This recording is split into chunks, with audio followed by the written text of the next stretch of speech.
warahmatullahi wabarakatuh. Kaifa halukum jami'an? Alhamdulillah nahnu bikhair. Alhamdulillah, semoga hafidh-hafidho senantiasa dalam keadaan sehat walafiat. Tetap semangat ya, walaupun belajarnya di rumah. Nah, sebelum dimulai pelajaran kita hari ini, kita berdoa terlebih dahulu. Abata, istidadan, duduk siap, duaan, tangan diangkat, kepala ditundukkan, berdoa dengan khusyuk. Abata, a'udzu billahi minasyaitonir rajim. Bismillahirrahmanirrahim. Rabbi zidni ilma warzuqni fahma. Amin. Alhamdulillah, hari ini kita akan belajar tentang sejarah. Hari ini kita akan belajar tentang perang Khandaq. Nah, sebelum dimulai pelajaran, kita terlebih dahulu mereview mufradat kita ya. Mufradatnya adalah mematikan. Apa? Mematikan. In English, turn off. Turn off. Turn off. In Arabic, yutfi'u. Yutfi'u. Yutfi'u. Nah, diingat ya hafidh-hafidhoh kosakata yang sudah kita pelajari. Nah, kita lanjutkan pelajaran kita hari ini adalah Perang Khandaq, sejarah. Nah, kita hari ini akan belajar tentang sejarahnya Perang Khandaq.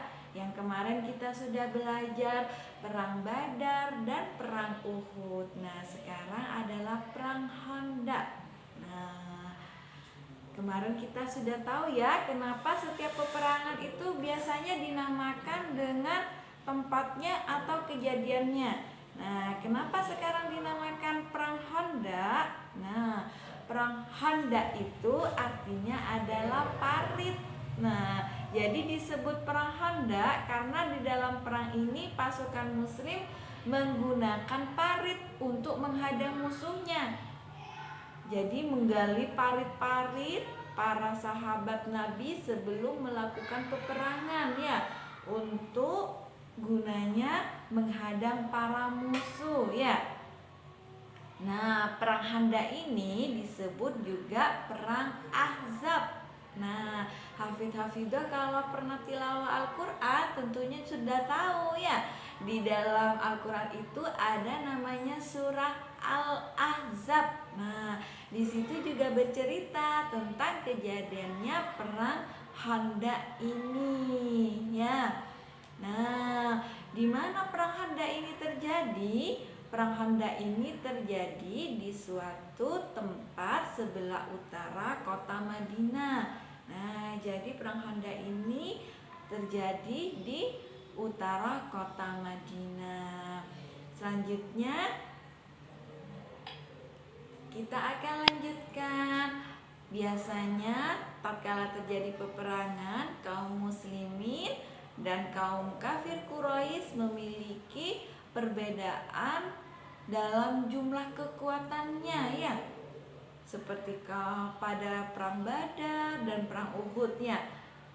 Yang selama ini terjadi, kebanyakan kaum muslimin memiliki kekuatan lebih sedikit ya dibandingkan dengan kafir kaum Quraisy. Nah, pada perang Khandaq ini kaum muslimin memiliki kekuatan sebanyak 3.000, sedangkan kaum Quraisy pasukannya sebanyak 10.000 orang.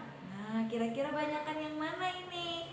Kekuatannya 3.000 sama 10.000 banyak yang mana? Nah, kalau sudah belajar tematik tahu ya, lebih banyak yang mana? 3.000 sama 10.000. Lebih banyak pasukan kaum Quraisy ya, sebanyak 10.000. Kira-kira dalam peperangan ini kaum muslimin memenangkan tidak ya?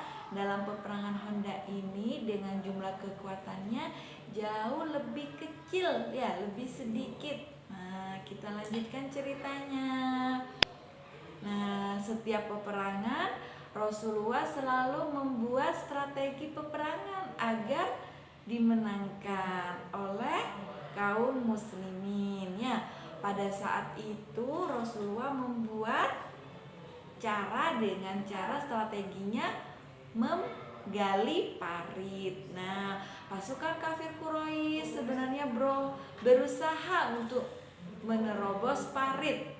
Akan tetapi pada saat itu Ikrimah dalam pasukan kaum Quraisy itu digagalkan, dihadang oleh Ali bin Abi Thalib ya. Akhirnya mereka tidak bisa menerobos kota Madinah. Akhirnya mereka mengepung kota Madinah hampir 1 bulan karena tidak bisa menerobos. Akhirnya mereka mengepung ya keadaan kota Madinah. Melihat kondisi yang seperti ini, sahabat Nu'aim bin Mas'ud minta izin ke Rasulullah untuk memporak-porandakan pasukan musuh kaum kafir Quraisy ya, agar kaum muslimin bisa menang dalam peperangan Khandaq ini. Nah, dalam situasi seperti ini, akhirnya Allah menurunkan badai, hujan yang deras dan udara yang sangat dingin, sehingga pertahanan kaum Quraisy menjadi porak-poranda. Mereka meninggalkan kota Madinah. Akhirnya mereka yang mengepung kota Madinah, mereka meninggalkan kota Madinah sendiri, karena pada saat itu Allah menurunkan badai hujan ya, sehingga mereka berlarian meninggalkan kota Madinah. Dan Rasulullah membiarkan kaum kafir Quraisy pergi meninggalkan kota Madinah. Maka pada saat itulah Allah memberikan janji ya kepada kaum muslimin akan memberikan kekuatan dan pertolongan. Karena ingat hafid-hafidah semua, bahwasannya peperangan yang dilakukan Rasulullah itu bukan peperangan yang Rasulullah menginginkannya, akan tetapi kaum kafir Quraisy yang hendak menghancurkan kaum muslimin, sehingga kaum muslimin tidak boleh berdiam diri, maka harus membela Islam seperti itu. Nah, sekarang pelajaran apa yang bisa kita ambil? Nah, sama dengan peperangan yang sudah kita pelajari sebelumnya, bahwasannya kemenangan peperangan itu bisa menang karena taat kepada Allah dan Rasulnya. Dan Allah memenangkan peperangan ini karena Allah menurunkan badai ya kepada kaum kafir Quraisy, sehingga kafir Quraisy dengan sendirinya berlari meninggalkan kota Madinah yang dikepungnya. Nah, ini saja pelajaran yang kita pelajari pada hari ini terkait dengan perang Khandaq. Jangan lupa teman-teman tetap semangat, dibaca lagi di bukunya ya, agar bisa dipahami. Sekian dulu dari Ustazah. Kita tutup dengan pembacaan hamdalah. Alhamdulillahirabbil alamin. Assalamualaikum warahmatullahi wabarakatuh.